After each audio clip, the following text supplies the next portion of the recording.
Salutations and welcome to Pod Mortem. I'm Reneé Hunter Vasquez, joined as always by my co-host, my husband, and my brother. Hi, I'm John Paul Vasquez. Hi, I'm Travis Hunter. This week, we're recording live from the old Franklin house outside Childress, Texas, discussing the 1974 classic slasher, The Texas Chain Saw Massacre. This film was directed by Tobe Hooper, who wrote the screenplay with Kim Henkel. Perhaps the first film to capitalize on a based on a true story premise, the Texas Chain Saw Massacre quickly became a cautionary tale. This actually caused the Texas Rangers to shake actor Edwin Neal's hand and thank him for an 18% drop in crime rate after the movie was released. While the actual events are fictional, the inspiration for the character Leatherface draws from notorious killer and grave robber Ed Gein. While spawning numerous remakes and sequels, none have come close to the beloved status of the original. What did you guys think of the Texas Chain Saw Massacre the first time you saw it? I remember watching this very young and being terrified. I bet. But I seen this quite a bit, and I watched the sequels, which is for another time. But I love this movie. I think it's great. You know, there's some parts, whatever. But yeah, I mean, overall, I really enjoyed it. I think some of the, not necessarily cheese or whatever, comes with time. I think as time goes on, there's going to be a lot of things we can take from these, classic horror films, but there's going to be some things that were just products of their time that we kind of just have to live with. But I think that those moments are completely overshadowed by the greatness of this film. Definitely. Oh, yeah. And I find it so interesting to see, after you watch Texas Chain Saw Massacre, so many horror films, not necessarily that aped it, but some did. Yeah. and we'll Let's get to be that. clear. Yeah. But they honestly pay so much tribute to Texas Chainsaw. There's a lot of tropes in the slasher genre and maybe movements and things like that would not really be here if not copied off of Leatherface. Yeah. No, I agree. And it's interesting that we didn't really ever watch this growing up. Like, I know you said you did, but we didn't. I know we saw the remake as children. Yeah. I think it came out when I was 12. Mm-hmm. So that sounds about right. Yeah. And then whenever we watched the original for the first time, we kind of were just like, it's all right. Yeah. I don't think we had the mindset. No, and the level of respect that we should have had. Because this deserves it. Yeah. One thing I do find interesting is that the more we go back and we cover these classic films, it seems like at the time of their release, they were never really released to critical acclaim. Mm-hmm. Aside from maybe The Exorcist, which the Academy Awards and everything, Right. But films like this, Night of the Living Dead, everyone was just like, gag! Yeah. They freaked out. That's almost like a sign of a movie that's going to be appreciated later, though. Because this film came to be appreciated years down the line and people respected it, for the classic that it actually is. Mm-hmm. But when it was released, people freaked out.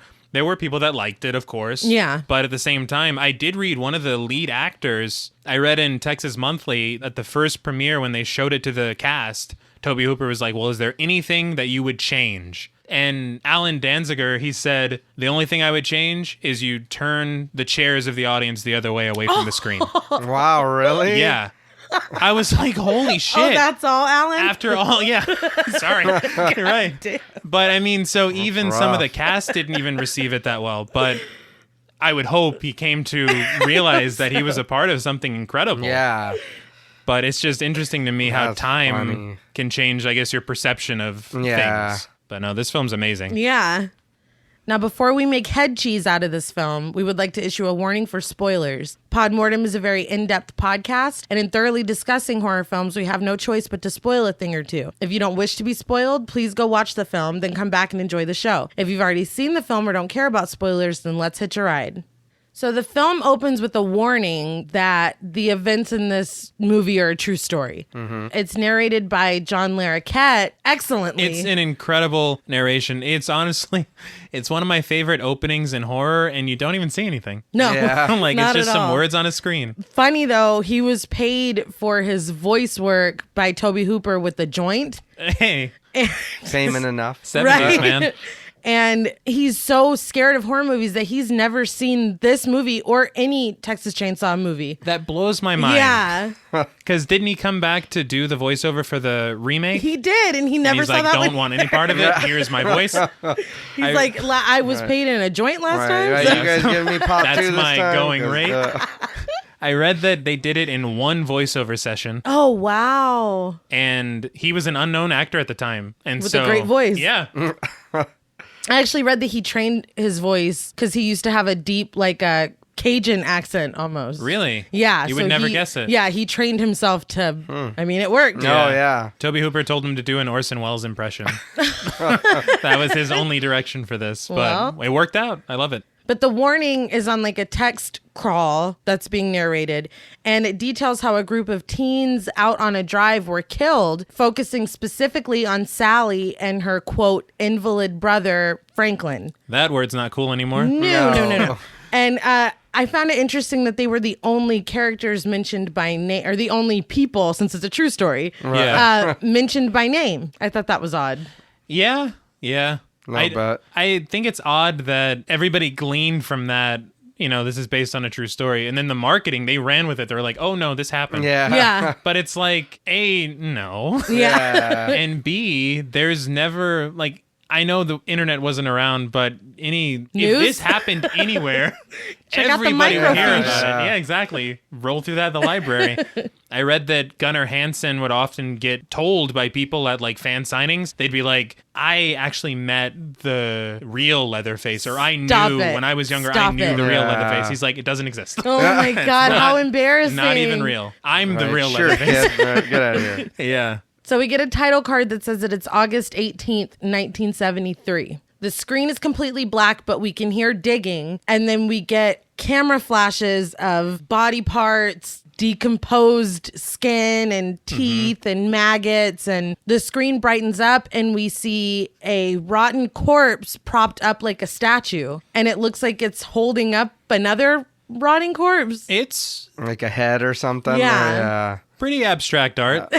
I mean, very abstract. I do want to say that beginning though, like the sound that's coming off when they're taking the pictures, that's badass. It's that great. was super creepy. It's the perfect like invitation to watch the film. Like you're like, what it is ingratiates happening? You and you're like, this is what I'm getting myself into. Also, it wasn't until watching it this time for this episode that opening made sense to me, and it makes perfect sense later once the story starts rolling. Yeah, like, oh shit! I can see how the first time you watch it, kind of being like, okay, how is this connected? Just some gruesome stuff to show to be like, hey, this movie's gonna be gruesome, so buckle up. Right, but it's story related. While we're looking at this abstract art, the radio is going and it's giving details of incidents of grave robbing. There are cases where only body parts are missing, like heads and extremities.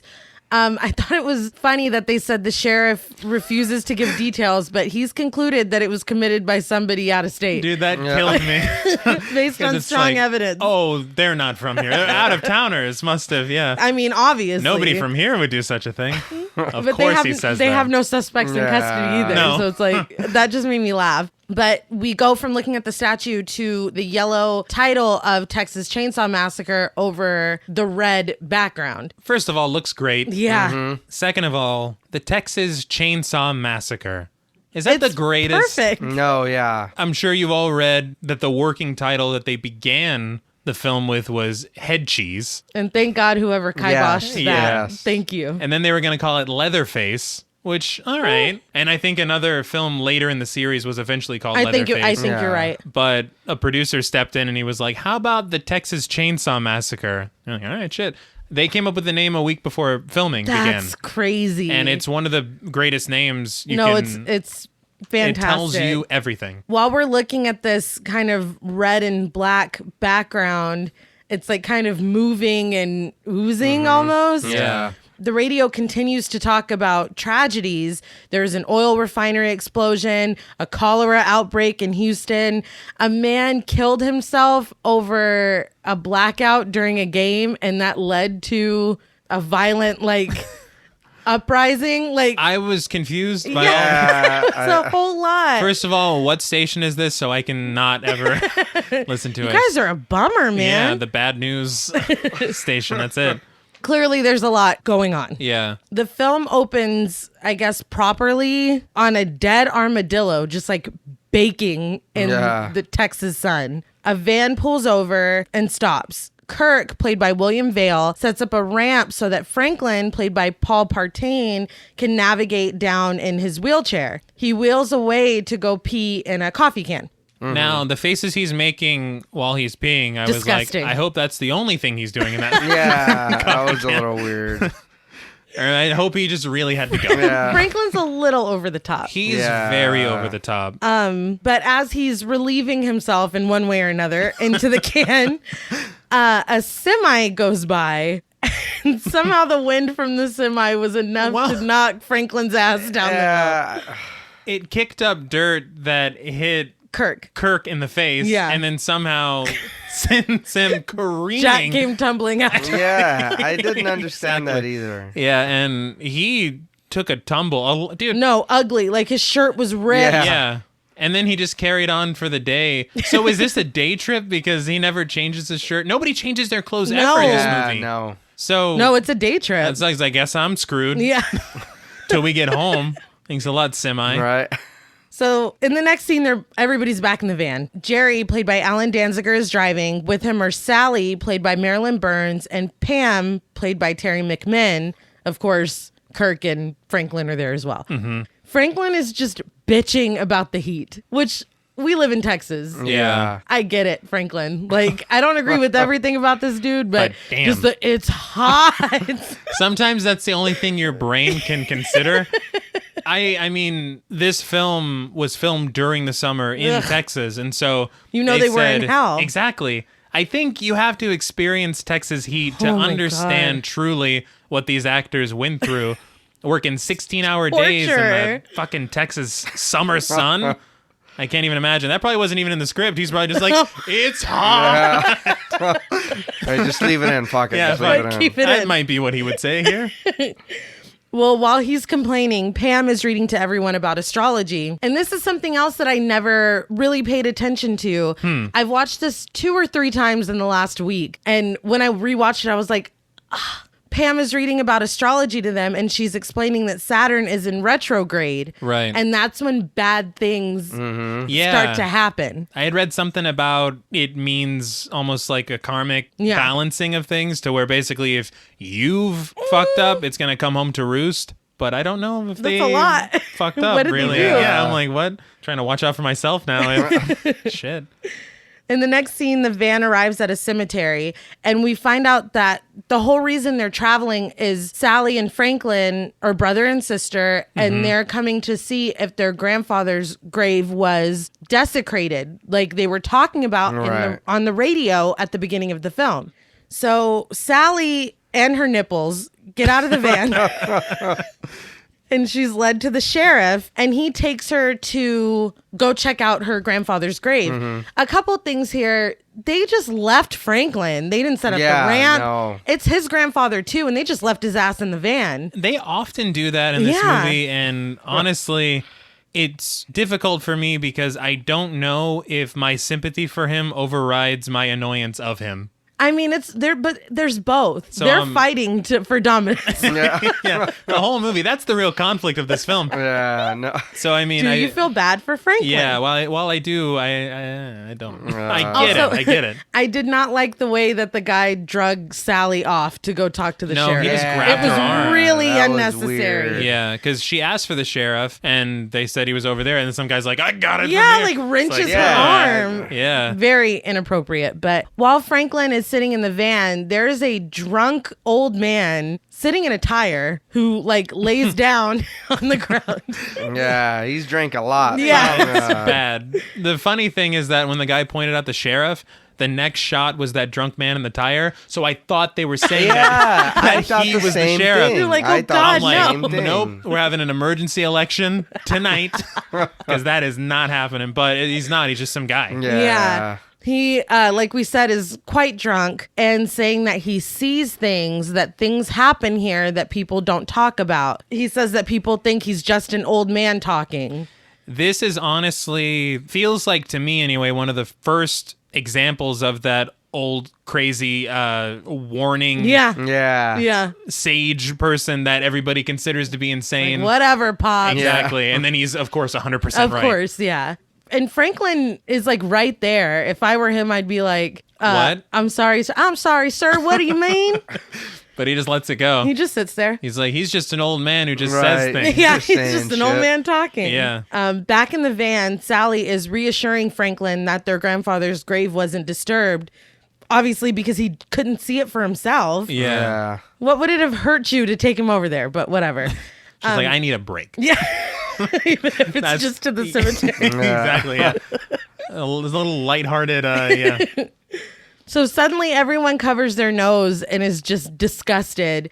They're passing a slaughterhouse and the smell is obviously terrible. Mm-hmm. Franklin, though, gets real excited. Too excited. One might excited. say. And he explains, I guess their uncle worked in a slaughterhouse. And he talks about how they kill the cows by bashing their brains in with a sledgehammer. And he says usually it doesn't kill them the first time. Mm-hmm. So they'll keep hitting them. Sometimes they even have to skin them before they're dead. But he says now they use a gun that shoots air into the cow's brain and kills him instantly. And then he keeps mimicking the sound of the gun over and over and over. This is when I realized, I'm like, oh, okay, Franklin has no social skills. No, zero. I think one impression would suffice, but he does like 7 or 8. Yeah. And then he just stops abruptly. And Sally goes, I like meat. Please change the subject. Yeah. I'm like, don't ruin meat for me.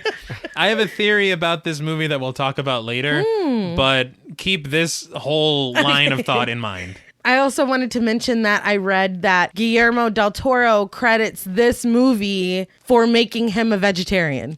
That's interesting. Yeah. Wow. Interesting. Yeah. Keep that in mind. Okay. As well. So, of course, they spot a hitchhiker on the side of the road and they all debate picking him up. And Pam is like, absolutely not. Pam's the only one making sense. Yes. But then we get a long shot of the van pulling over and the hitchhiker flailing around and then jumping inside. I do love this long shot. It's very serene. It's like a calm before the storm. Yeah, it is. Especially for what's about to come next. But I think a lot of people should pay attention to this film for the cinematography because there are a lot of amazing shots in this movie.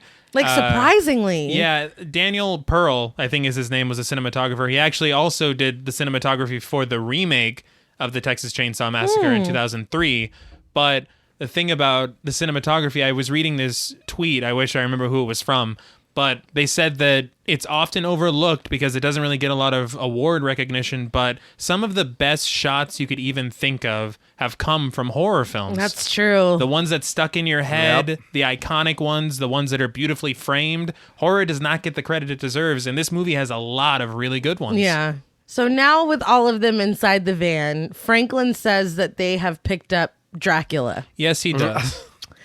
The hitchhiker, played by Edwin Neal, is facing them, and everyone with the exception of Jerry, who is driving, is facing the hitchhiker. Yeah. They're all backed up against the seats. They are. If you have to do this after bringing a hitchhiker in, maybe you shouldn't have brought him in. Am I wrong? Maybe you should have listened to Pam. Like, come on. So Franklin, with his A1 social skills, Oh, God. asked if he came from the slaughterhouse. And the hitchhiker says that his family has always, quote, been in meat. I'm going to need you to explain that, please. Both his brother and his grandfather worked at the slaughterhouse. Franklin asked him about the air gun, and the hitchhiker is like, oh, no. The old way of killing was better. This new way cost people their jobs, which is really interesting that I never really paid much attention to before I think this watch. Right. There's a lot of social commentary through this movie that you wouldn't think would come from this movie. Surprisingly. And that's one of them. Like, it's like morbid. No, the old way's better. You're like, oh, it's bashing. He's like, no, people lost their jobs. Yeah, it's like... And he said that his brother and his grandfather used to work there. It's just like, whoa, I never noticed that before. And Edwin Neal's performance as the hitchhiker. Oh my God. This dude is all over the place. I read that he got cast by impersonating his hyperactive nephew. And Tobe Hooper was like, yes. Sure, it works. If that impression is accurate, I feel bad for his brother or sister who that kid's, no. But like those weird, almost childish vibes are like, they're here. Like they're very apparent. But there's also an unpredictability about him. Yes. Like, I don't know. I see why everyone's watching them. Why they're backed up. Yeah. So the hitchhiker takes out pictures of, I guess, dead cows. Yeah, he's just walking around with them, or what? I don't. I mean, I guess. Were these supposed to have been taken at the slaughterhouse? I guess, because he gives them to Franklin and he goes, I was the killer. So did you work there too? It's all very confusing. Thought it was just your brother and... Yeah, and your grandfather. Yeah. Then he disgustingly details how to make head cheese. And he's making, and while he's talking, I'm like, that sounds like some shit John Paul would eat. Like, as I was watching. It's all right. I'd try it. You've never tried it? No. That's Neither have surprising. I wouldn't. I would. He's making everyone in the van sick, except for Franklin. Right. Franklin becomes very intrigued. He is all in at this point, and he likes head cheese. Yeah. And everyone would like head cheese if they didn't know what was in it. Well, I mean, I got to be honest with you, man. If something that you loved for a very long time, you found out it was made of something gross, that change? Are you bringing up your Taco Bell rat meat experiment again? Look, here's the thing. If something you've loved for a very long time turned out to be rat meat, well, guess what? Turns out I like rat meat. It's too late. It is too late now. And I'm sorry, but if a taco's 49 cents, that's not real beef. Let's be clear about that. You knew what you were getting yourself into. So Franklin, while they're talking, is, I guess, cleaning his nails with a knife. Mm-hmm. And the hitchhiker just snatches it from him. Yeah. He just starts playing with it and then slices the palm of his hand open. Again, this is all... He's been in the car for 3 minutes. This might be unpopular, but this is all their fault. Well, yeah. At what point do you just like, all right, this isn't gonna work? Yeah. Pull over and let him out. Something. Yeah, he's getting a passenger rating of 0 on fucking Uber. Everyone is rightfully horrified, but the hitchhiker is just laughing. Kirk is insisting that he give Franklin his knife back. The music is oddly jolly. That's coming off the music, radio. Yeah. And I'm glad that you brought that up. Yeah, it is. But that's the only music in the movie. The only music is music that would naturally be playing. So the music in the van. Anything else that you hear is industrial. Prepare yourself. Industrial noises that an animal inside of a slaughterhouse would hear. That is the rest of the soundtrack of the film. So like clanging and machinery noises. That's horrifying. And it's incredible because as things get tense later in the film, you hear those noises and it's pretty insane. And again, with the social commentary that entails, but we'll get to that in a bit. So he gives Franklin his knife back, but then he takes his own knife, which was that a straight razor? It was. Yes. Why would he take Franklin's if he already had one of his own? Yeah, he gives Franklin's back and he's like, guess what? Was he just like, well, let's see how that would cut me? Because I know how mine does. He takes it out of his sock and starts showing it off. And Kirk is like, let's put that one away too. And he does, but he's laughing. He's just having a great time.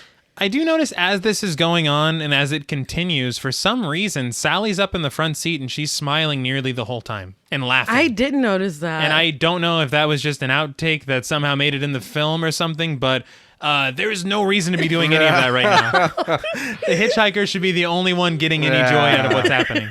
He's getting enough joy for everybody else. That's true, yeah. So he takes his camera from around his neck and snaps like randomly. He didn't line up the shot. He just snaps a picture of Franklin. What's odd is that it looks like he's going to take a picture of the whole group and then he just zeroes in on Franklin. Yeah, I noticed that. He asks them to take him to his house because he lives pretty close. And they're like, well, if you live so close, why can't you just walk? Great comeback, honestly. He says they can't take him there because they're in a hurry. But he invites them to dinner and says, my brother makes real good head cheese. Franklin's probably like, come on, guys. Yeah. Well, we're not doing anything else later. We already looked for the grave. Right. Come on. Despite the offer for head cheese, they still say no. So the hitchhiker's like, you know what? $2 for that picture. Was he going to give it to them for free otherwise? Yeah, I didn't... And what's funny to me is that Franklin's like, it didn't turn out so good. Yeah. I'm like, what did you expect? Otherwise, I would pay the $2. You're in a shaky ass van. This dude's insane. He's a real Ansel Adams. But yeah, he looks real proud. He hands it to Franklin and he's like, $2, please. Ansel Adams. Not a bad price. It's not. Franklin tells him no and gives him the picture back. And this is when all hell breaks loose. He got his feelings hurt. Yeah. It's like, I'm an excellent photographer. Right. This looked great. And he only wanted $2. Yeah. $2. I would have just paid. Honestly, the smartest thing to do would have been to just pay it. Yeah. Maybe Have a take him nice to his day. house, or maybe take him near I wouldn't take him to his But I mean, maybe if you give him the $2, he'll be more affable to be like, all right, I guess I'll definitely leave. would have given him Give him the money and get him the hell out of there. Mm-hmm. So the hitchhiker has been given the picture back. He puts it in this like little tinfoil situation and carefully sets the picture on fire. He wraps it back up in the tinfoil and puts it in his little bag. But over the flame, he's like dancing over it. Yeah. Like it looked ritualistic, and everyone's like, funny. You know what's weird is that everybody reacted harsher to him burning the picture than him cutting his own arm. Yeah. Well, it's like he did everything so slowly and like meticulously almost. He literally lights the match and nobody reacts, but when he starts burning the picture, they're like, Yeah, oh, no, shit. yeah. Did they think their soul was in there? Yeah. Just don't understand. But like you said, everybody is freaking out. And the hitchhiker takes this opportunity to grab Franklin's arm and slice it with his straight razor. And it looks good. Yeah. Yeah. There's like a bubble of blood. I don't know if you caught that. I was Yes. like, ugh. Yeah. So they promptly kick him out of the van. Well, he basically throws himself out. Kirk is right by the door, and he doesn't grab him and throw him out or No, yeah, anything. Dude opens the door and gets out himself. This is my stuff. I'm like, after everything, you're just going to let him? What is happening? Again, there are 5 of you. And he's very stringy. He was quite stringy. As they're driving away, he's kicking the van. He's blowing raspberries at them. Yeah. Lots of raspberries. Lots There's a of field of raspberries. Yeah. And he smears his blood on the side of the van as they drive away. I laughed because back inside the van, Kirk's like, I'm about half ready to call a cop. Half ready? Yeah. What else do you need? You tell me right now. Kirk is a very Would he patient have man. had to have killed Franklin? Yeah, right. Like, what the fuck? Damn, well, I guess Like, we we're gotta gonna call the cops. If you kill one more person, that's Yeah. it. Pam continues to read horoscopes, specifically Franklin's, saying that today will be a disturbing and unpredictable day. Should have read that before. Check and check. Yeah. And Sally's sign, Capricorn, is ruled by Saturn, which, as we mentioned, is in retrograde. And her horoscope reads that there are moments where we can't believe what is happening is actually true. Well, buckle up. Yeah. Get ready. So one thing I did notice too was that when she was reading all their horoscopes, they're all bad. No joke. Yeah, they're They all are. bad. I was like, man, you guys They picked the probably- wrong day to go They somewhere should have together. checked before they left. And for someone so interested in astrology, why didn't Yeah, she what- warn yeah. them? Right Like, before. guys, no. I don't think today's the day. Can we go next month, please? Yeah. And the next scene, they pull up to a gas station, and the guy sitting outside is literally staring at the sun. Yeah. No, he is. He starts washing the windshield. So the gas station attendant, played by Jim Seedow, he doesn't have a name. No, I'm going to refer to him as the cook from now on. because the barbecue joint It is inside. a gas station / barbecue joint. Right. So he comes and tells Jerry and Kirk that they don't have any gas here. I would put a sign out. Yeah. No. Like, geez, man. Franklin asks him where the old Franklin place is, and the cook advises against going out onto somebody else's property. Mm-hmm. Franklin is like, no, my dad owns it. So the old Franklin place, his name is Franklin, but their last name is Hardesty. Is it? I got confused because I'm like, is his name Franklin? Yeah, I actually looked that up because I was like, no. Y'all, you did not do that to this dude. It's bad enough how annoying he is, and then you go and name him. You name his Two ass first Franklin, names, Franklin, yeah. Franklin Squared. Yeah, no, Don't come do on. that.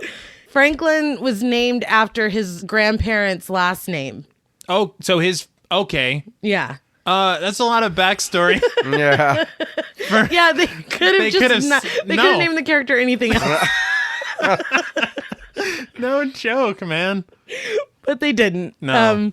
So Franklin says that his dad owns the place, but the cook sees the girls and is like, "Oh, they don't want to go over there. Don't take them Yeah. over there." Like he's still like, "Don't go to that house." Well, but he says it weirdly. He's like, girls these days, they don't want. It's like, what? they don't like houses. Yeah, he's like, in the 40s, we could just take a girl to a house. Now, You gotta go to a restaurant, or I don't know. Why is he doing like 90s Right? sitcom comedy? Girls nowadays. Yeah.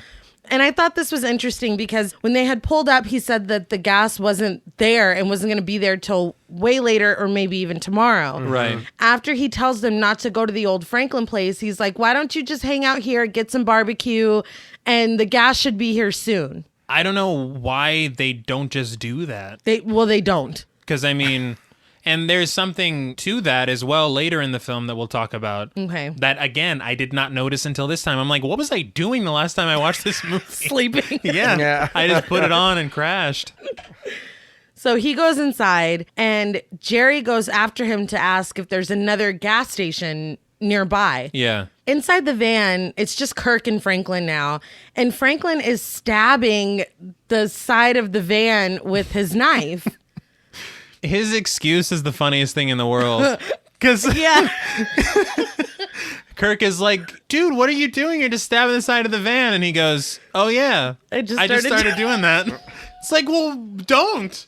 That made me laugh. How about no? But, I mean, Franklin already seemed kind of interested in violence. Yeah. But after the little run-in with the hitchhiker, he's like obsessed. Mm-hmm. Everything that he talks about is either about the hitchhiker or about violence. Right. Well, whenever he's talking to Kirk, he almost is talking as if he admires the hitchhiker. I thought the same thing. Because he's like, you know, do you think you could ever cut yourself like that? And Kirk's like, no. And he's like, man, it must take something to cut yourself like Yeah. that. It's like, something. Yeah. You weren't a hostage. This isn't Stockholm. Right, like, what the fuck? What are you talking about?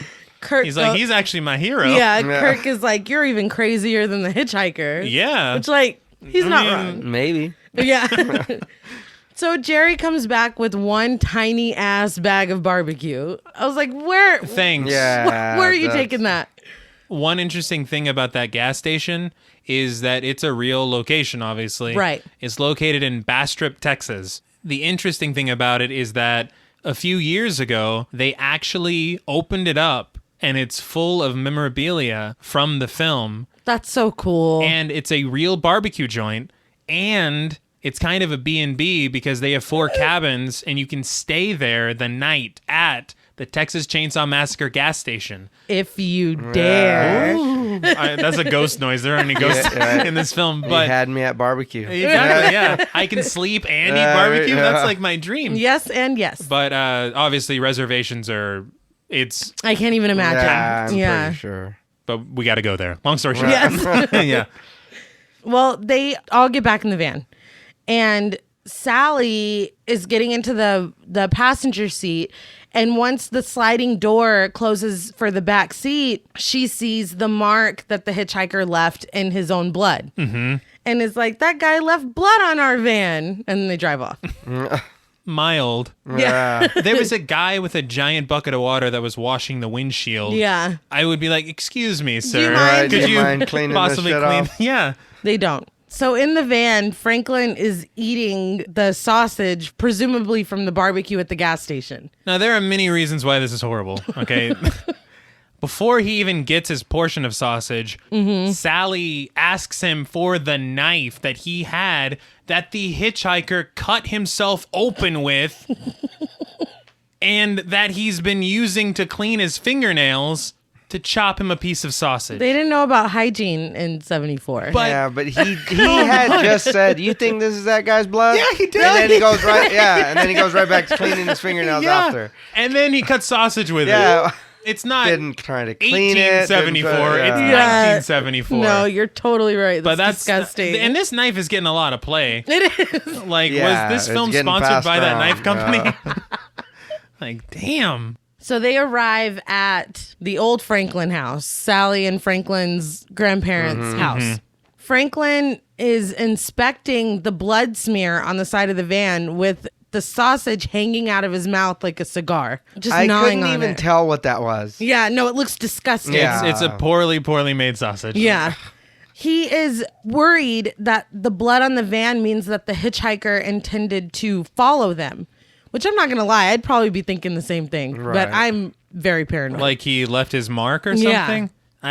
The way Franklin's talking about it is like the hitchhiker was a witch, though. Yeah, he's like, do you think he cursed? Like, that's how he's really acting. And like, no one is listening to him. No, not at all. Yeah, they're really chill about going in this old ass house. Yeah. And I get it. It might be your families or whatever. But how long ago was that? Yeah, no shit. And then fucking one of them's like, it looks like the birthplace of Bela Lugosi. I'm like, we get it. Everybody's Dracula, right? Jesus. So it looks like Hungary? Is that what you're saying to me? Kirk goes to clean the blood off the van, and I find it interesting that Franklin stops him because he's still looking at it. Franklin just becomes obsessed. Like, it's unsettling. Inside, Sally and Jerry are laughing about literally everything. I'm like, is there a deleted scene where they smoke out before they go in the house? I bet they did. Dude, they're laughing. They're like, your grandpa's dead? Yeah. Like, I was like, oh, shit. I noticed that too. Yeah. You're being really loud. I'm like, God damn. Now there's dark humor, and then there's I don't know what. You're just high. Yeah, there's too much. Outside, Franklin has been left alone, and he's struggling to get his wheelchair up, like, onto the house. He's calling to Sally for help, but nobody here. They're, like, having the time of their life upstairs. Oh, yeah. Nobody's listening to him. He comes inside, finally. He gets his wheelchair up, like, into the house, and throws this fit, mimicking Sally, and blows raspberries. Mm-hmm. Now, every time I've watched this movie, I was like, what a fucking annoying ass dude. Yeah. This last time I was like, oh my God, the hitchhiker was blowing raspberries at them after he left the van. Yeah. It's almost like a kid who thinks that someone's cool and starts...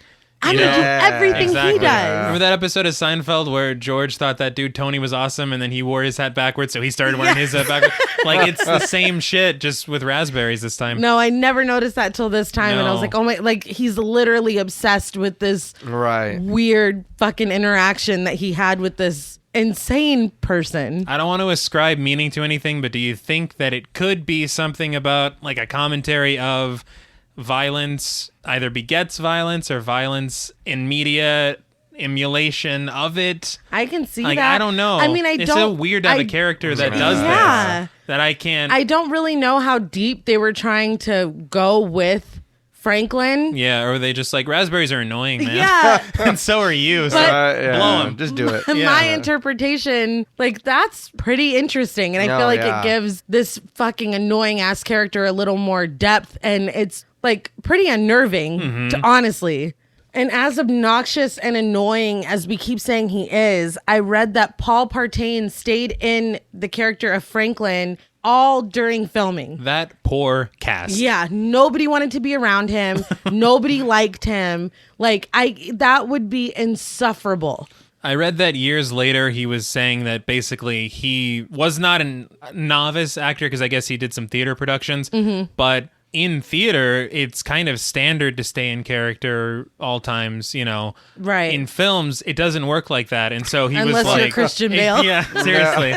Fucking Daniel Day-Lewis over here. But he basically said, not that he regretted it, but he was like, I learned a lesson, because basically everybody hated me. That's so it's kind of sad. But I did read that I think him and Gunnar Hansen became friends later on after they realized that. Because... there's something else I want to talk about later with that. Just put a pin in that. Okay. Pam and Kurt come downstairs and ask Franklin where the swimming hole that he was talking about was. Franklin tells them where to go, and they leave, saying that they'll be back in an hour. At this point, Franklin notices a bundle of, it looked like feathers and fur and bones. This looks ritualistic. Yes. Well, he sees it and calls for Sally. Of course, gets nothing. No. Then he notices that there's bones hanging from the door frame. More cause for concern. No, thank you. He isn't like, hey guys, don't go to the swimming hole. Right. Things are weird. Wait, come back. Yeah. I know this was a different time and all that, but all this shit just happened. You really want to go off by yourself? Yeah. No, like that's true. You know the hitchhiker's out there. Well, not only that, you're in the middle of nowhere. You don't know where the hell you're at. Let's go swimming. You just had this fucked up experience with this dude, and at the gas station. They got over it so quickly. Yeah, and then right away did. it's like, it's cool. And they're not used to this place. This is Sally and Franklin's childhood. Exactly. No, they had to ask where to even go. Yeah, they're just along for the ride. So Kirk and Pam run down to where the creek was supposed to be, but it's dry. Kirk is talking shit about Franklin the entire time. God. Yes. The whole time. He says shoot him and put him Out of our misery, yeah, or put out us of out of our misery. It's not how the phrase goes. That's all I knew. I had to high. think about it. Yeah, that's true. But it's just, again, you're like, I want to have sympathy for this dude, but I get it. I mean, look, if I'm stuck in a car with this dude for however many hours, and then we're finally here, and we finally get to go off on our own, of course we're gonna be talking shit. Yeah. I'm sorry. That's just the way the world works, Franklin. Franklin. Franklin. They notice a house, and Kirk comes up with the plan to bargain for some gas. But again, Pam wants no part of it. They all should have just listened to Pam. Yeah. There are pots and thermometers hanging from a tree and like clanging in the wind. Seeing that, I'd be like, nope. That's it. I know you guys can't see me, but I'm shaking my head. Like that. There's no way. I see all that shit going on out there. I'm no. good. There was I'm a good. broken clock through one of the things. There was all these abandoned cars. It's like everything is screaming, don't go near this place. More of that abstract I know. art. I don't know a lot, but I know enough to say I'm not going over there. I'm not asking anybody for gas. No, we'll hoof it. Yeah. It'll be fine. They walk through this like really pretty out of place field of sunflowers and then follow the sound of this loud ass generator onto the property of the house. They call for somebody's attention and nobody notices them or says anything. Right. They get to the front door and Kirk knocks and a fucking tooth falls onto the porch. Again, dude, leave. I would run. Yes, that Leave. would have been, let's go. Yeah. That's it. Babe, Kirk- let's go. Kirk, though, picks it up and puts it in Pam's hand. I have no proof of this, but I personally guarantee that was a real tooth. No, it That- looked. I bet it was. Pretty, There was even some black on No. it. yeah, Come on. She is understandably disgusted and leaves him on the porch by himself. I would be fucking furious. Oh, of course. That was a human tooth. That was disgusting. So Kirk opens the screen to knock on the door properly. And when he does, the door opens. Pam is on a swing in the front yard and won't go over to him because I wouldn't go over to him either. No. Kirk steps inside and was that pigs squealing? Possibly. That's or what it could have been. yeah, it sounds like Something else. Yeah. It sounds like pigs squealing is the Right, most right. innocent Yeah. interpretation. Straight ahead from the front door, past a staircase, is a red wall with animal skulls and animal heads hung up on it. Mm-hmm. I would leave immediately. Of course. Oh yeah. It looks, as far as like set design goes, pretty neat. Oh, yeah. But in as real a person, as a I am human a being, ghost. As in we're real gone. life. Yeah. God. We're not doing that today. But instead of getting the fuck out of there, Kirk walks right inside, right up to that red wall and goes, hello? As if one of the animals is going to answer him. He stumbles on a carpet and out of fucking nowhere, Leatherface, played by Gunnar Hansen, steps into the frame. With zero hesitation, he bashes Kirk's head with a sledgehammer. Kirk falls and seizes. Leatherface throws him out of frame and slams a sliding metal door shut, blocking the view. It is horrifying. Just that moment is one of the best moments in horror that ever happened. Because it's like you're preparing yourself. You know that something bad is going to happen, Yes. but there's no way you could have prepared yourself for what? Nope. For that. Not in a million years. Like Yeah. it's boom, there's our killer. Boom, he has killed. Right. Boom, now they're gone. Now like he's it's gone. yeah. I blame Kirk. oh, of course. Yeah. 100%. I don't feel bad. For one, you're wandering around. You don't somebody. just walk into somebody's house. Well, he No. was screaming outside the whole time. Then he just walks in the door. Yeah. Then he's still screaming inside for somebody. Then you proceed to walk into someone else's room. What did you think was going to happen? This is trespassing Yeah, you're. in Texas. I mean, Yeah. I also wanted to point out that this is a direct parallel to how Franklin described the old school way of killing cows at the slaughterhouse. yes, and that Bashing comes up them, a few times. bashing them in the head, and then it not fully killing them. Like Yeah. it was a direct callback to that. And Kirk seizing on the ground after he's hit is horrifying. Yeah. Like, just in those, I don't even know how many seconds it is that this happens in, but it's very effective, very disturbing. It's scary. Yeah. Very quickly, Tobe Hooper had a background in documentary filmmaking, and moments like this, you feel it because there's an immersion in this movie that you don't get a lot in horror movies. You feel like you are in this grimy, sweaty, disgusting, stinky house with them, especially during moments like this where shit's tight and things are just going insane. It's crazy. Very claustrophobic, but you see that history he had pays off here. Yeah. And it's very effective, like you said. So outside, Pam is calling for Kirk, and when he doesn't answer her, she goes into the house. We get this amazing shot from behind her as she's walking up to the house. It's so good. Just, again, the cinematography, I'm not going to go into it all over again, but I will say I did read that this shot was not in the original storyboards. And so when the producer came down, he apparently thought that they were just going to make a piece of shit after a while because of the way that things were going. Mm-hmm. And so when he saw that they were getting ready for this shot, he's like, oh, no, that's not in the storyboards. Keep going. And they fought to get this shot in the movie. And it's honestly one of my favorite shots. No, like, it's so good. It's that great. Sweeping. Yeah. I love it. So I'm glad that they fought for it. So she goes inside. She walks past that sliding door that Leatherface closed, and she's calling for Kirk the whole time. She walks through this dark room, and we hear like chains rattling. Mm-hmm. She opens a curtain dividing another room and trips into the room. The floor is covered in feathers and bones. There's a chicken in a cage for some reason. Yeah, I don't know why. I know it's incredibly childish, but when she fell, it sounded like the chicken laughed at her. Yeah. And why is the chicken scary? Like, I don't know. Like, not a chicken. Yeah. Her only weakness. Yeah, her only weakness was the chicken. Damn. We see a bench decorated in human bones. And I think this is where the Ed Gein influence is really apparent. Right. There's decorations made of human bones everywhere.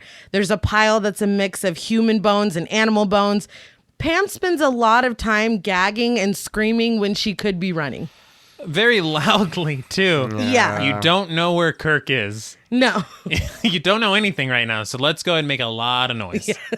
It's the most logical way to handle that. And I get it, she's scared and whatever, but that was one thing that kind of bothered me a little bit, was like, she's just sitting there. Yeah. It's like, are you waiting? Somebody come kill me. Somebody come kill me. It's I'm like, right here. Get up and take the fuck off. Mm-hmm. What are you doing? You were safe on that swing. Go back to the swing. Yeah. Go back outside.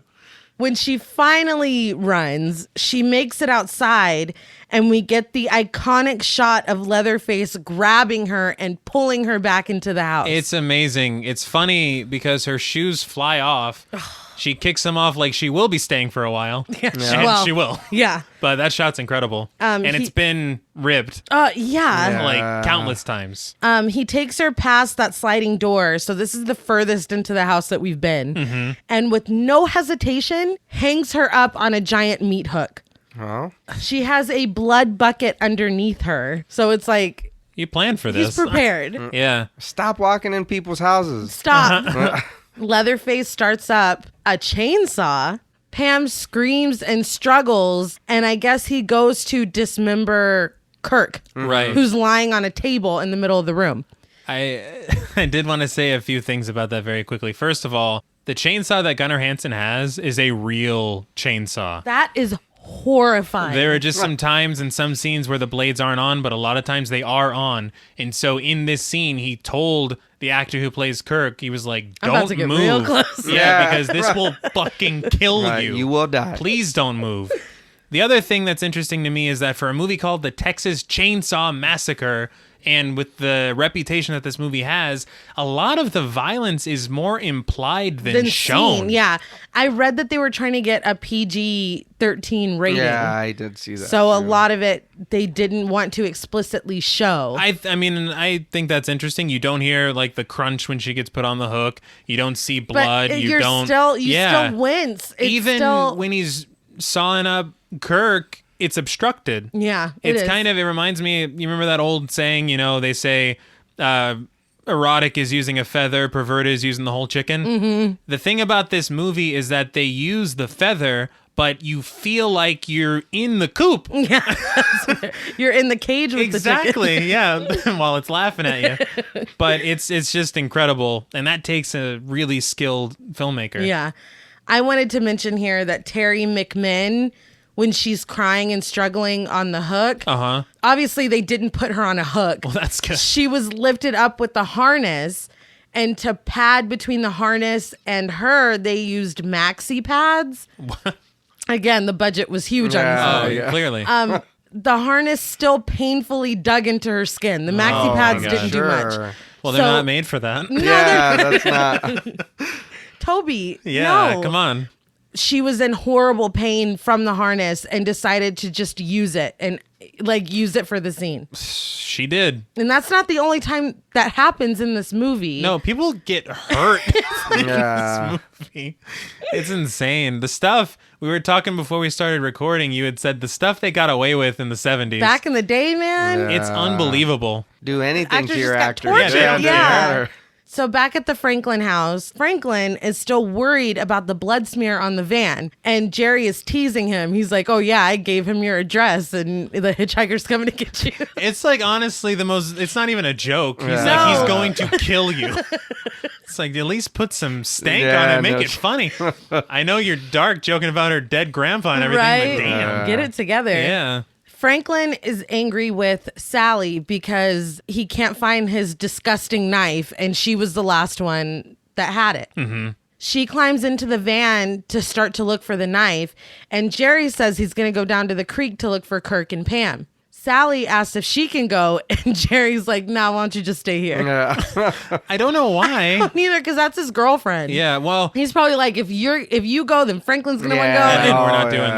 that. No. Was I the only one that thought that whenever you first see them all in the van together, like they're all college students and he's the professor? I read that he was 30, I think 32 when this came out. Everybody else was clearly in their 20s, Yeah. but we'll just... And he looked older than 32. Yeah, we'll keep that. So she gets frustrated. She can't find the knife and just sits down outside the van with Franklin. Franklin's like, "Are you mad at me?" He's a big old baby, He man. is. He's for like real. a It's man-child. "God damn, Yeah. dude." She says she's not mad, but you can No. tell Oh, she's yeah. mad. It's like, shouldn't have brought you. Yeah. Jerry is on the path that Kirk and Pam took, and he's calling for Kirk and looking around. There is an amazing shot with the sun in front of him. Yeah. You feel the heat Yeah, Oh, man. through the cinematography. Yes. It is, again, damn. Back at the van, Franklin is like, "So do you believe in all that astrology stuff Pam was talking about?" It's like, will you stop? She just blows him off. She's like, everything's got to mean something. She's like, Yeah. "I don't, just stop." And I mean, honestly, that's a really good mantra. Yeah. It's not bad. He asks her again about the hitchhiker following them, and Sally is like clearly annoyed and does not want to be. Nobody wants to be with Franklin, basically. So back in the house where Pam's hanging out, the sun is setting and Jerry is still looking for them. He comes upon the house and calls inside and hears weird noises. Well, when he knocks on the door, he says, "Hello, I'm looking for some friends." They're like, "We have enough friends, thanks." Like, what does that mean? We don't need another one. Yeah, I lost my friends, maybe, or have you seen my Yeah. friends? Yeah. I don't know. Come on, Jerry. There's You're weird. 45 Yeah, years old. no- Yeah. You know better than Yeah. this. He hears weird noises, so he immediately assumes that it's Pam and Kirk playing a trick on him and just walks right in the house. Again, his fault. Yeah, everybody's real cool with just walking Yeah, in a into a stranger's stranger's house. house. I would never do that. No, He no. stops to look at that red wall with the skulls and the heads on it and then goes into the next room. The hook that Pam was on is bloody, but it's empty. And the table that Kirk was on is also empty. It sounds like there's knocking coming from a freezer up against the wall, like one of those big, Right. storage freezer. Right, Here I go right. again. I don't know what to call it. It's a big freezer. One of those- It's a deep freeze. Well, No, Yeah. No. yeah. no, a deep freeze is like a walk-in, isn't it? It's a big No, freezer. yeah, it's a freezer. Yeah. Hey, He opens it up and Pam like flops up when he opens it. Mm-hmm. Immediately, Leatherface wastes no time at any point. This dude comes in and smashes Jerry's head with a sledgehammer. And Jerry does not die with dignity. No. He screams like Ned Flanders and gets fucking smashed. He throws Pam back into the freezer and locks it. Leatherface himself screams and then runs to the window to look outside. Like he's scared. He looked like remorseful almost. Yes. He sits down and we get a shot of him and he's like licking his teeth and looking remorseful and anxious. I think this is a good time to mention that Tobe Hooper gave Gunnar Hansen control on how he wanted to play Leatherface. Oh, interesting. Hansen's interpretation of him is that Leatherface is intellectually disabled.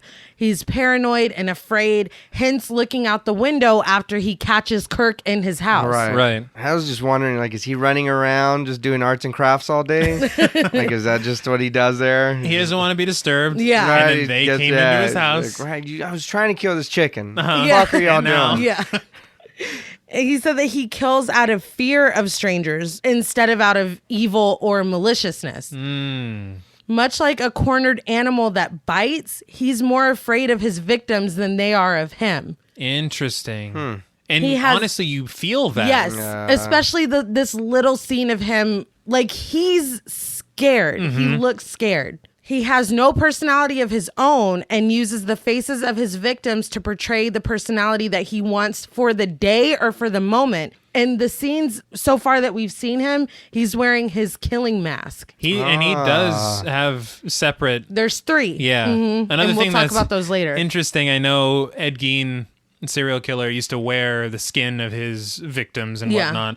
I did read that Tobe Hooper also got the idea for the masks because a friend of his was a doctor and he told him that when he was in pre-med, he fucking, the cadavers that they would not experiment's the wrong word, that they would use as an educational tool. I guess a lot of pre-med students are like, hey, hold on. That's not what we do. Right. But the pre-med student, his friend, skinned the face off of one of the cadavers and made it into a Halloween mask for himself. What? And so Tobe Hooper's like, oh, I'm using that shit.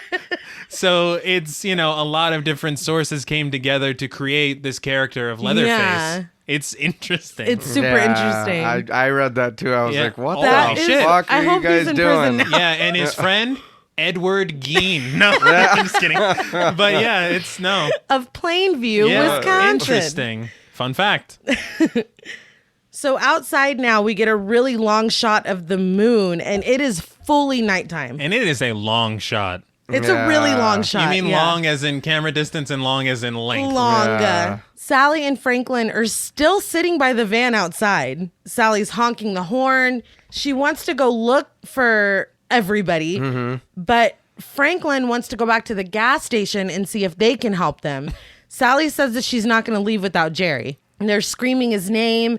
Sally asks Franklin for his flashlight, and he says no. Yeah, he's not down with that. Yeah. He says he's going to honk the horn one more time, and if no one comes, then they need to leave. When he goes to honk the horn, he realizes that they don't have the keys. Fantastic. And he's real upset about it. Yeah. At this point, Sally tries to physically wrestle the flashlight away from Franklin, and he finally relents, and he's like, "Okay, but I'm going with you." Can I say, because right after that is another shot of the moon. So you got the shot of the moon, you got them arguing over what to do next, her saying let's go, him saying let's wait, him honking the horn, etc. It goes on and on and on and on. This sequence is 5 minutes. This film is 83 minutes. Yeah. So it's like 5% of the film is this.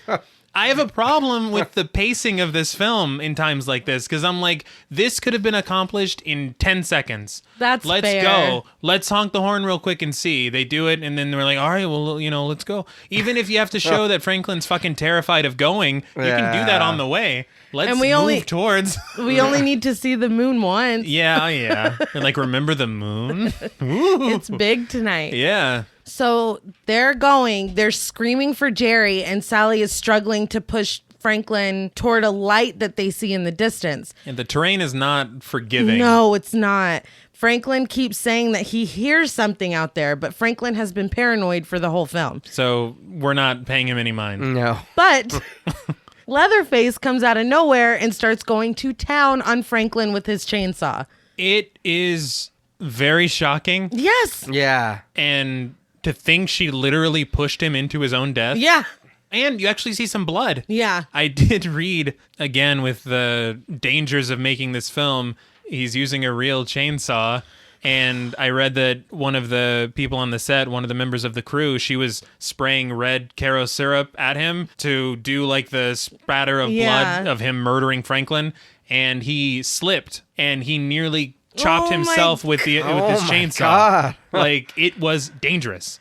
Also, Gunnar Hansen said on the record that he was so annoyed with Paul Partain that he enjoyed the fact that he was killing Franklin out of the movie. And like I said before, years later they became friends. I didn't want to spoil anything about him dying, but oh my God. That's how bad he was on the set. They were like, good. Goodbye. That's why they used the real chainsaw. No, I'm just kidding.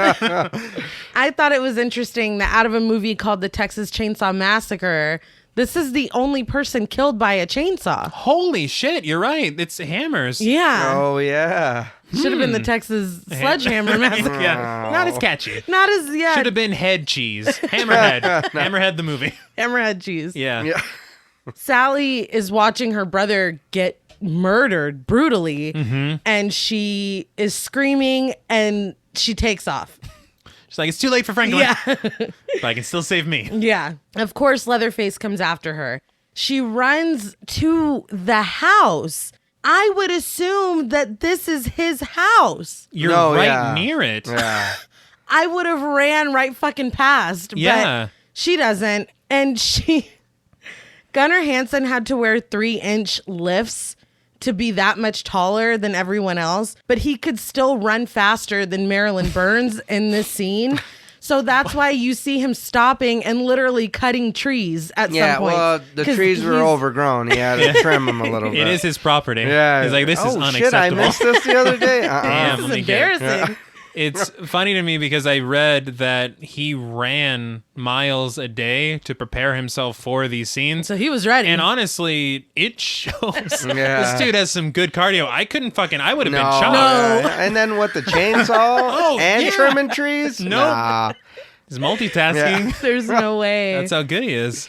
Sally runs through the front door of the house and closes it behind her like he doesn't have a fucking chainsaw Any kind of barrier. Yeah. She runs upstairs screaming for help while he makes short work of the door. Yeah. She throws herself into a man's lap that's sitting upstairs asking for help. And we see that he appears to be a corpse sitting across from what appears to be the corpse of a woman. Yeah. So not much help Yeah, there. no. Not really. She goes back downstairs just as Leatherface is coming through the front door. Before he chases her, though, and it's little stuff like this that Gunnar Hansen, I have to give him my full respect. Before he runs after her, he physically jerks back like he's scared to see her. God damn. And then he That goes is after so her. true. Yes. She runs back upstairs and jumps out of a window. Leatherface looks down like, I'm not doing that shit. No. Like, you bested me. I'll run, but I'm Yeah. not jumping out of fucking windows. My thing is, look, I'm not a psycho killer. Right. But if I was, Qu'est-ce que c'est? she just earned her safety. She earned her exit. I'm not doing. I'd be like, bravo. She wanted it more. Exactly. Yeah, she does a lot of scream running. So much screaming. She does. And I get it. You're trying to get away. You're afraid. Maybe be quiet a little bit so he can't find you. He doesn't know exactly Yeah. where you are. Nobody considers that. No. She runs off, like you said, still screaming. They run through the woods again, and Sally finds her way to the gas station that they stopped at. Leatherface has come properly out of the house to chase her. Yeah. She bursts into a room and finds the cook that Jerry and Kirk were talking to when they were at the gas station before. He tries to console her too physically, in my opinion. No, I would agree. Yeah. And she He's begs taking him. advantage of the situation. Yeah. She begs him to call the cops. He says that he doesn't have a phone and they're going to have to drive into Childress. Which is like, damn. And I'm sorry, but you're telling me that you're a business and you don't have a phone? Yeah. That would have been a huge red flag, right? It was Yeah. like, oh, I need to go. He leaves to get his truck, and we look at Sally for a long time. But he leaves the door wide open. Yeah. Leatherface was on her trail. Oh, he was right behind her. So I'd be like, first of all, shut that door. Yeah. Second of all, why am I not hearing you getting chopped up right now? Yeah. Because he was right there. He was. Sally sits there and she is shaking. Mm-hmm. And she notices the meat strung up for the barbecue. Mm-hmm. The radio is on, still talking about the grave robbing. Now, on the radio, before he was like, oh, it was out of towners. Now he says, the grave robbers were some West Coast jewel thieves. I'm like, what kind of chicken fried bullshit is this? Look, we Who get wrote it. this? It wasn't anybody in town, all right? But come on. Was that a common... That's hilarious. It's always those damn jewel thieves. Yeah, from the West Coast. From the West Coast specifically. So the cook comes back in with a rope and a sack. And I think at this moment, fuck. Yeah. Sally grabs a knife, I guess that was there to cut up the barbecue. We got a weird shot of the barbecue, and in the barbecue, did it look like a human torso to anybody else? Couldn't tell what that was. Like, I hope that's brisket, because I feel like that's probably a safe assumption at this point. So am I the only one that thought it looked good? it's like, damn, we need to get some barbecue. All right. highly suggestible type. She grabs the knife, but he grabs a broom. Broom beats knife. Apparently, it's her only weakness. Because she doesn't even really put up a fight against this broom. Smacks the knife out of her hand with the broom. That's what I thought. Do you really want to live if you're going to get your ass beat with the broom? And then a small broom at that. Yeah. Wasn't even a full-size broom. No, it was the... tiny broom. Bristly, straw. Yeah, the broom. little... Like, come on, man. He starts beating her with the broom and manages to knock her out, tie her up, and put the sack over her head. He puts her in the truck, but before they drive off, he remembers to go back inside and shut the lights off, complaining about the price of electricity. Hey, man. And if that's not a dad move, Hey. I don't know what is. He checked the thermostat. Yeah. She's crying and screaming as they drive off, and he alternates between consoling her and beating her with the broom. He's like a cartoon villain. I put that he's driving like a cartoon character. Yeah. He is. That wheel, Yeah, this no, that's real motherfucker's bad. all over the road. But he's like, hey, no need to cry, and then he badges her with the thing. Yeah. It's like, dude, this is a lot. What is happening? Yeah. So it all comes full circle when he pulls up to Leatherface's house. Mm-hmm.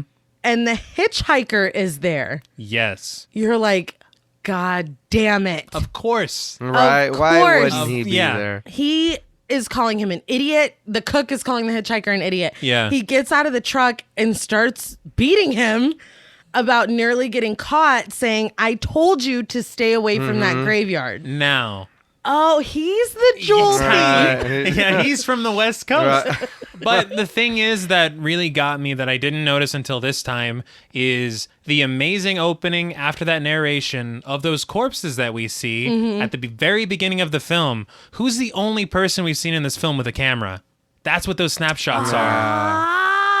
And it took me until this time to realize until that. no time. I did not put that together at all. But Yeah, right? it was him. And you hear all the Damn noises of it. them going through the graves and stuff. It's fucking the hitchhiker. Yeah. So good. That blew my mind. I was like, damn, everything is tied That's together. so good. Yeah, for a movie that just seems like it's a bunch of crazy shit happening. It's chaos. Yeah. But there's structure. So the hitchhiker jumps into the bed of the truck and they drive up to the house the rest of the way. As they're taking Sally out of the truck, the cook is still yelling at the hitchhiker, scolding him for leaving his brother alone, saying that he hopes that the brother didn't let any of those kids get away. Yeah. Which I thought was interesting because wasn't he telling them not to go out there? He was. Yeah, he was. There's something that comes up later that kind of explains that, though. Oh, okay. And the other thing about it is, if he's his brother, that's where he got those skills, the slaughterhouse. Yes. Oh, yeah. And it all Yeah, makes he even did more say Yes. that. sense. The cook is pissed about Leatherface ruining the door. They're bringing in a kidnapped woman, and he goes, he has no pride in his home. Yeah. Have you seen this home? No shit. Like, not a lot to have pride in. But we had a nice door. That was the only thing that wasn't made of animal Right. or man. They take Sally's sack off of her head, and the hitchhiker recognizes her, and he's like, oh, I thought you were in a hurry. And it's just like poking her. Yeah. I kind of like that. I would feel like I'm crazy now. Well, let me rephrase. I don't like that. I like that. I liked it. No. I liked that there was a moment of recognition. Yes, That he yes. acknowledged the history that they did have together. Yeah. It's not like he was just like, so are we going to kill this stranger or what? Yeah. No, he's like, I remember you and you were kicking me out of your van because you had to get somewhere. Well, guess where you ended up? Hey. Yeah, that's pretty good. Yeah. I like it. So the cook asks Leatherface where the kids are, and Leatherface is answering in high-pitched gibberish. He also is wearing an old lady mask. He is. Which is a face. And he's carrying a wooden spoon and wearing an apron. So this is like domestic Leatherface. Right. Like he's preparing dinner and he's getting the house ready for everybody to come home. Right. The subtlety. But anyway, in his gibberish, he establishes that none of the kids got away, but the cook still beats him for ruining the door. Yeah. He's real upset about the door. Yeah. The cook tells the hitchhiker to go upstairs and get Grandpa. He tells Sally that they're making dinner and it's going to be ready soon. I'd be like, I'm past. We don't need to. No yeah. thanks. I'm not RSVPing. I saw your torso brisket. Yeah, I'm good. Sally hears dragging upstairs, and the hitchhiker asks Leatherface to help him bring Grandpa down. And I think this is where we first hear Leatherface. The name. Oh, yes. Is from the hitchhiker calling him that. I couldn't tell if he was using it as like an insult, like Yes. a pejorative, like, Yeah. hey, you with all your stupid fucking masks. Yeah. Or if he was like, oh, no, we call him Leatherface. Yes, I don't just know. his And name. especially That's with his the name. character. Yeah. Especially with his character, you don't know. Not at all. We see that Grandpa is the corpse that Sally threw herself on asking for help. Right, upstairs. When she was running yeah. from Leatherface. Yeah. Now, Grandpa is played by John Dugan, who was actually 20 years younger than Jim Seedow, who played the cook. The makeup to play the grandpa took 5 hours to apply, so John Dugan refused to do it again a second time. All of his scenes then had to be filmed at once. Oh my God. So that he could take the makeup off. So this meant 36 hours straight of filming for him. Damn. That's unbelievable.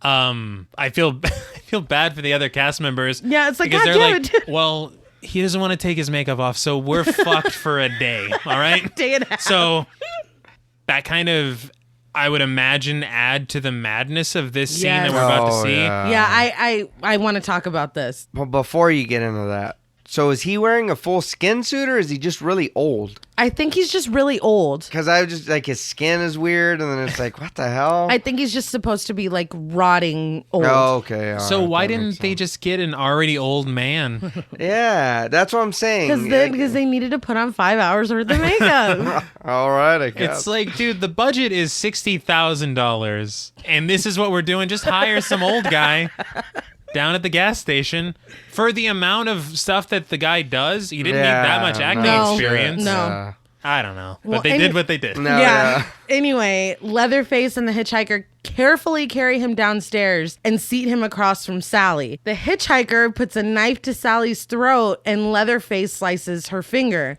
In line with most of the films from this time, they actually sliced her finger because otherwise the blood didn't look right. I read that Gunnar Hansen was trying to get, it was like a malfunction in the thing as well. There was a piece of tape over the blade of the knife that he was using. And so as he was slicing her finger, there's supposed to be some blood that comes out. And they couldn't get that to work. They couldn't get anything. And Just cut her. Yeah, no, in conjunction with what you said God. about the long day, Gunnar Hansen took the tape off. Oh my God. Yeah. Well, I have, in a second, I have something else to say about Good Lord. the day getting to Gunnar Hansen. Okay. So after they slice her finger, they put her finger in Grandpa's mouth and he sucks on it greedily and then starts dancing. He's fucking grooving on it, man. He loves He's like, it. it's his favorite thing. It's like, why'd you tell me this was ready earlier? What's happening? It's so disturbing. Sally faints, as I think most of us would. Sally wakes up at dinner. Like, the table is set. They even made her a plate. She wakes up screaming. She's like, oh, yeah, I'm in hell. Oh, that's right. I forgot. Yeah. She's strapped to a chair, and her arms are on top of real arms. Yeah. They took the term armrest a little too literally. literally. They did. Now, this is the scene that I have been, no pun intended, dying to talk about. This scene is the bulk of the 36 hours straight of filming that they had to do because of John Dugan and his makeup situation. It was actually over 100 degrees outside, and it was daytime. So they had to use blackout curtains so that you couldn't tell it was bright outside. Oh, shit. And Tobe Hooper refused to let them run the AC, so that made the inside of the house with the blackout curtains even fucking hotter. Oh, because the sound as well would fuck with the sound. All right. So the bones and the animal pieces and all that shit, that was real. The food on the table, all that was real. Of course it was. In the heat and the hours that they've been doing this, all that shit is rotting. Like, yeah. Oh, I bet. I can't even imagine the smell that is happening and the heat. They said it was 120 degrees inside the house when they were filming this dinner scene. Along with the smell, as I mentioned earlier, where I said that, nobody really changes clothes because it's all supposed to take place in the same day. Their budget was so low that everyone wore, there was no wardrobe with like 5 different outfits. They all wore the exact same clothes throughout the entire filming process, including Gunnar Hansen, who was fucking running miles as Leatherface. And so he said he smelled fucking horrible himself, and people wouldn't hang out with him during breaks because he smelled so bad. He didn't want to hang out with himself. He's like, let me take a shower. Sucks. But they wouldn't let him. They didn't want to even wash his clothes because they said that if he did, it could make them fade and it would look different on film. And so he's just stuck. His makeup was good. It was. Right, he was all fancy for dinner. Yeah. In conjunction with, I can't even fucking imagine. No. Poor Gunnar Hansen. The breaks that they got during the scene were to go outside and vomit because of the stench in the house. The necessity that they stay in character in the sweltering heat obviously made the actors feel delirious. Later, Gunnar Hansen would admit that there was a brief second where he actually wanted to murder Marilyn Burns. Did he admit that to his therapist? Or? I don't know. Edwin Neal would even say this scene was the single worst experience of his entire life, despite the fact that he served in Vietnam. Damn. God. If that gives you any indication of the hell that they went through for this scene. Take me to war. Yeah, right. That's unbelievable. Where's the gunfire, please? Yes. So anyway, this is the dinner scene. Sally is begging the cook to make him stop, and he tells her it can't be helped, which is like, it's not helpful. No. The hitchhiker is just straight up mocking her. And like you said, Leatherface is dressed for dinner in a suit jacket and a Pretty Woman mask. It's got makeup, eyeshadow, lipstick, whole nine. He went all out. He did. He and the hitchhiker are touching Sally's face and playing with her hair. And the hitchhiker tells her that the cook can't do anything to stop them. He and Leatherface do all the work, and this old man's only the cook. And he doesn't appreciate that. No. He is initially offended, but then he's like, well, I can't take no pleasure in killing. Do we have to talk about this now? Yeah. We have a guest. Like, this is family drama. You don't do any work around here. But all that did was make me think about how he didn't want them to go there because he doesn't take pleasure in it. So he's like, look, it seemed as though maybe he was trying to save them from it, but then they fucked it up themselves by going there. He's like, now we got it's just, that's just what it is now. That's why it can't be helped. Yeah. So Sally is just screaming, and the hitchhiker is just steadily mocking her. And the cook looks simultaneously amused and uncomfortable. Much more mixed messages from this dude. Yes. He finally gets up and is like, don't torture her. The hitchhiker says that the cook always talks about how great Grandpa was at killing, so he wants to let Grandpa take a whack at it. I think Grandpa's killing days are far behind him. The cook reiterates that Grandpa was the best killer there ever was, and it never took him more than one hit. He once killed 60 in 5 minutes. So Grandpa is another slaughterhouse employee. Worker, which he said my grandpa and my brother. And I wanted to touch really briefly on the relationship between these men. Also, it's really disturbing that they're all men. There's no women involved, except for the corpse upstairs. Yeah. That's honestly one of my biggest complaints about this portion of the film is I think that while everything is amazingly terrifying, could you imagine how scarier it would be if there was just a calm female presence along for the ride of this fucking lunacy and down with it? I feel like that would have elevated it even more, but I totally agree. Maybe there's just something less scary to me about a bunch of dudes doing this shit because you're like, dudes are, you know, whatever. But if a woman's involved, holy shit. No way. And even if she's just like, just chilling, like this is just my life. Even if she was like, I don't take no pleasure in killing, but I'm fucking here and I'm not hungry. Stopping it, and I would enjoy eating. I do like to eat. Yeah. I also assumed the cook to be their dad. Yeah, right. But they're all brothers, I guess, except for Grandpa. But I feel like he has a fatherly presence. I mean, he was beating them. I was going to say, he was beating his ass, yeah. I'm sorry, but if you started beating my ass, I'm like, dude, you're nobody. You can't do that. So in an attempt to give Grandpa a whack at it, as the hitchhiker says, he takes Sally over to Grandpa and holds her over a bucket. Leatherface puts a hammer in Grandpa's hand, and he literally cannot hold on to it. I'm sorry, but they give him way too many opportunities. They do. He keeps dropping it, and this goes on for a really long time. Yeah, it didn't need to happen that long. I think it falls on her head once and hurts her, but like it's not. They're like, no, that counts. Yeah. That counts. Yeah. Good job, Grandpa. Yeah. She's struggling and screaming the entire time. And it's so brutal. And when you think about the way that they were discussing this is how it was done with animals, that's kind of what I wanted to talk about with Guillermo del Toro.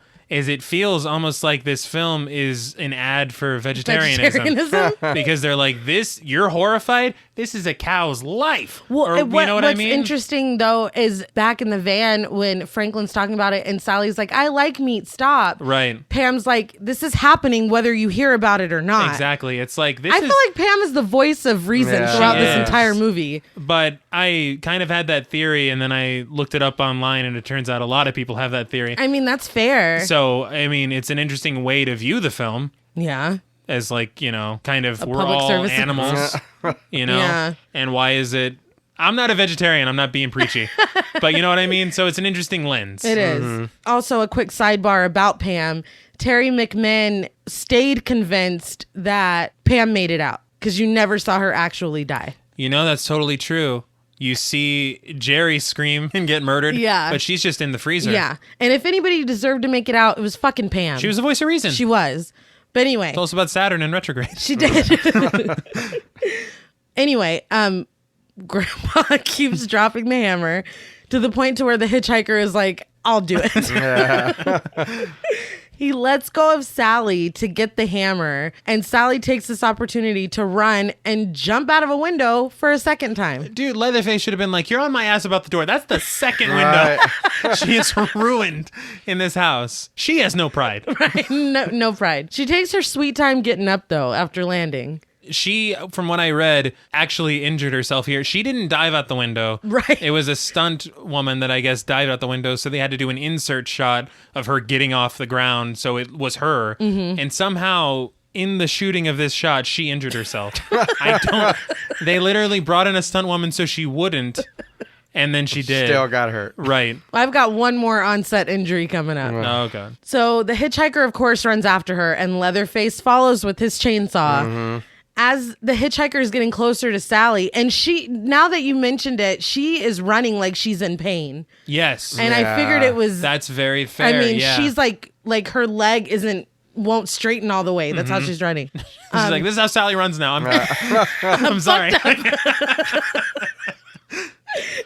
So as as the hitchhiker's getting close to her, he's slicing up her back with a knife. Oh yeah, just it's not even like he could very easily just kill her. No, he but can he's grab just her. fucking around. Yeah. They run out into the road, and the hitchhiker gets hit by a semi. Yeah. I wonder if that's foreshadowing now that I'm thinking about it at the beginning when it goes by. But the driver gets out.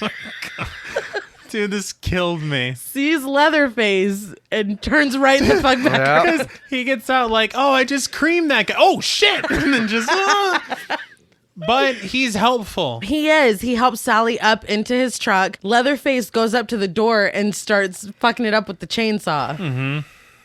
Why didn't you just leave in the truck, though? I don't See, know. Because he's not going through the door. I had the same question. Just go. But the window's open, and he didn't even go for the window. He's just messing with the door. Yeah. But they don't leave in the truck. They climb out the passenger side, and the truck driver grabs a wrench on the way out. So Sally and the truck driver are running, and the truck driver throws the wrench at Leatherface, and it fucking hits him in the head. The aim was impeccable. That was great. Dead on.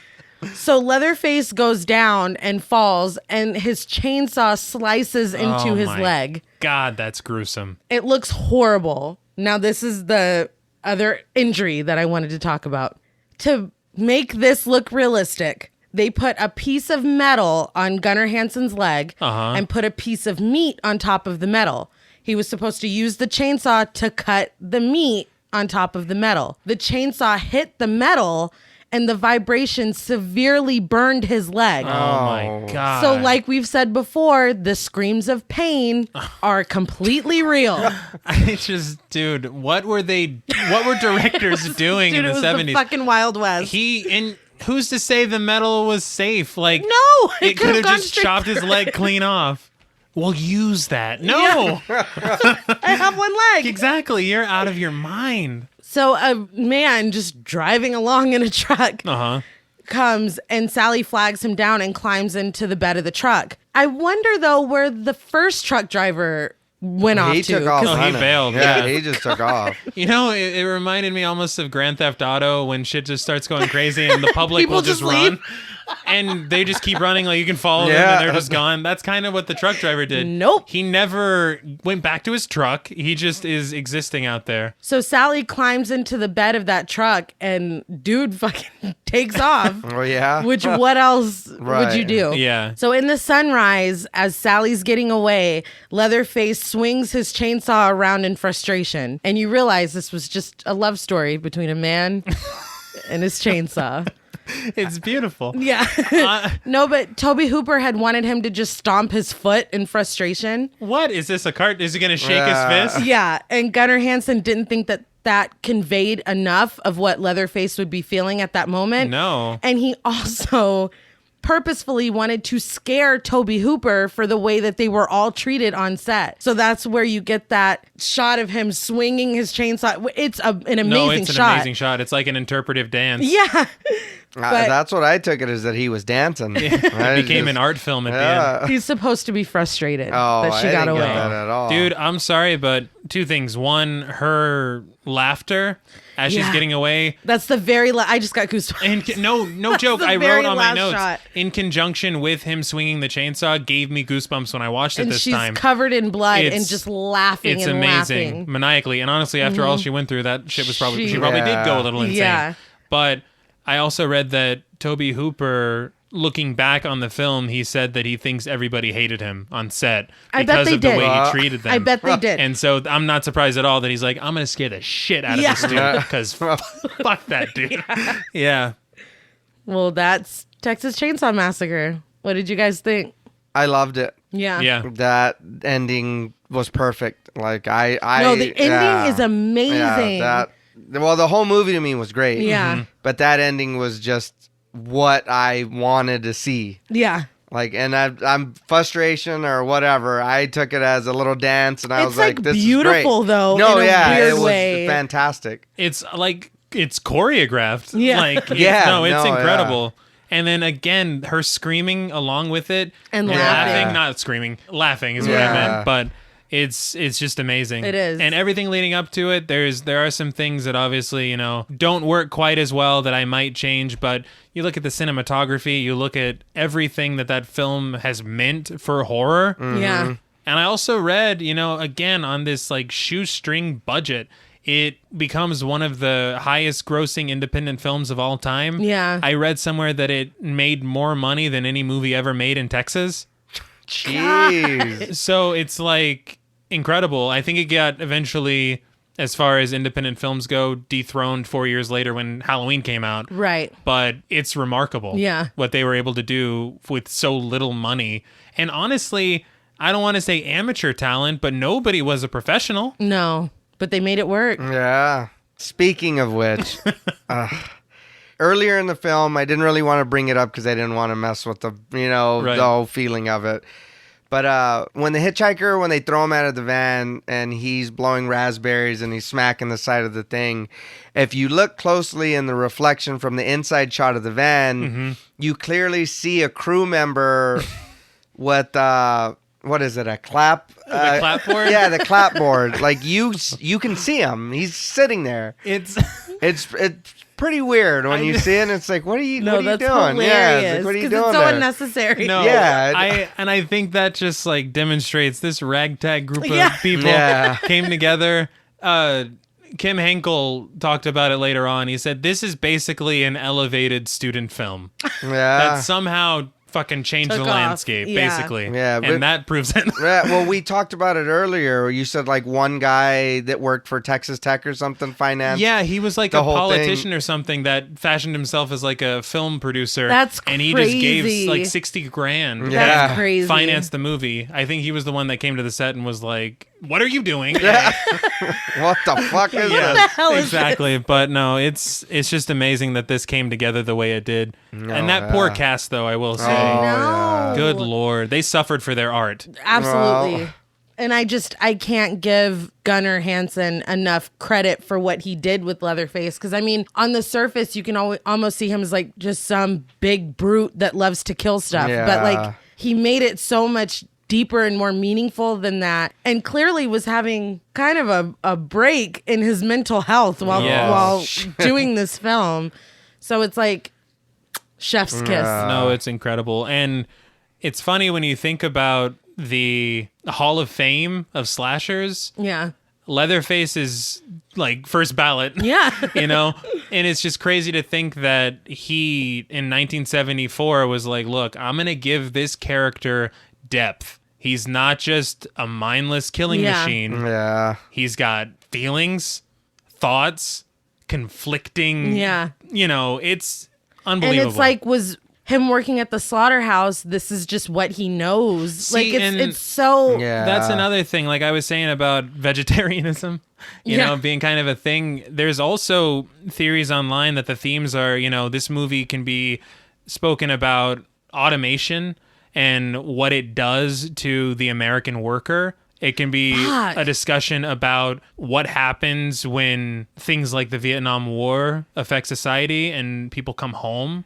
What do they do then? It's deeper than just your standard slasher. Right. Yeah. And people who just watch it on the surface won't dig that deep. But if you dig that deep, you will surprisingly find There's a lot there. of things. So I guess that brings us to ratings. Mm-hmm. And I guess I gotta go first. I guess we don't really need to rehash all the reasons why this movie is great. And it's not like I've never seen this before, but I feel like every single time I watch it, I either notice something, a connection that makes the story make even more sense. Mm-hmm. I mean, I get something new out of every time that I watch it. Right. And is it technically a perfect movie? No. There are some shots that linger on for way too long. There are chase scenes that go on for too. I mean, it's not technically perfect, but I feel like almost no movie is. So you kind of have to weigh its good against its flaws, so to speak.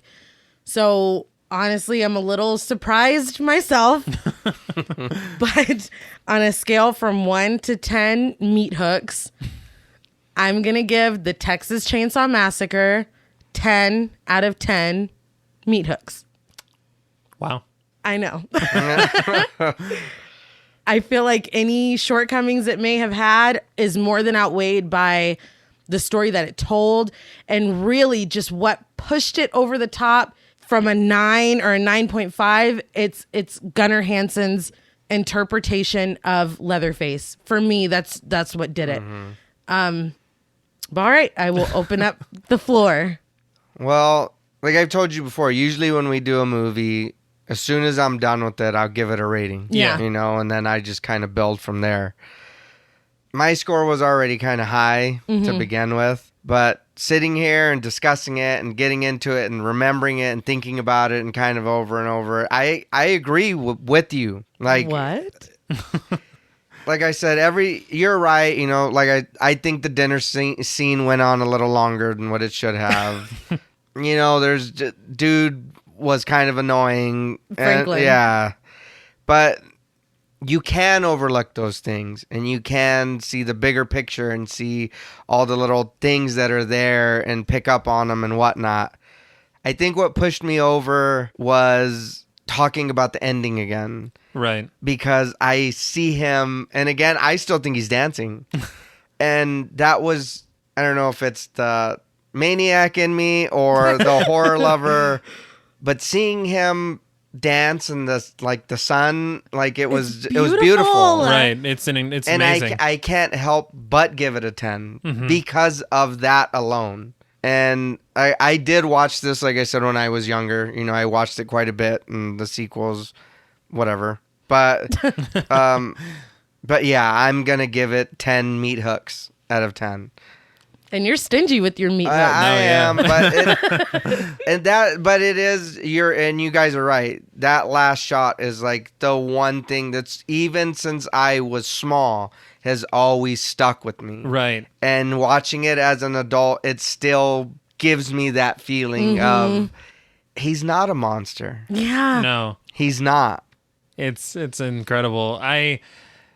Watching the movie, before we got to the last scene, I was like, it's probably a 9.5. Right. You know, not just because of the history of it and what it meant for the horror genre, but because it's just a damn good movie. It really is. Period. But then the more, like you said, JP, the more we talked about it, the more we went in and realized all these different connections, like you said, Nay. Yeah. The things you learn from rewatching this over and over again, certain things could mean symbolically. And then the ending. Yeah. It's perfect. I literally got goosebumps watching that truck speed away, the driver looking back like, what the hell is happening What is happening? here? Yeah. Sally laughing and Leatherface dancing with the chainsaw. Yeah. It's amazing. Like you said, to repeat again, nothing short of beautiful. Yeah. And for that reason, I'm surprising myself here. I'm not breaking up this combo. I am going to give the Texas Chainsaw Massacre 10 meat hooks out of 10. Well, that's all from us at Pod Mortem. What would you rate the Texas Chainsaw Massacre, and what should we watch next? Let us know on Twitter at the Pod Mortem. Don't forget to follow us on Instagram and like us on Facebook. Be sure to follow each of us on Twitter at Blood and Smoke, at RealStreeter84, and at TravisMWH. And remember, when taking a road trip through unfamiliar areas, always make sure you have a full tank of gas. Until next time.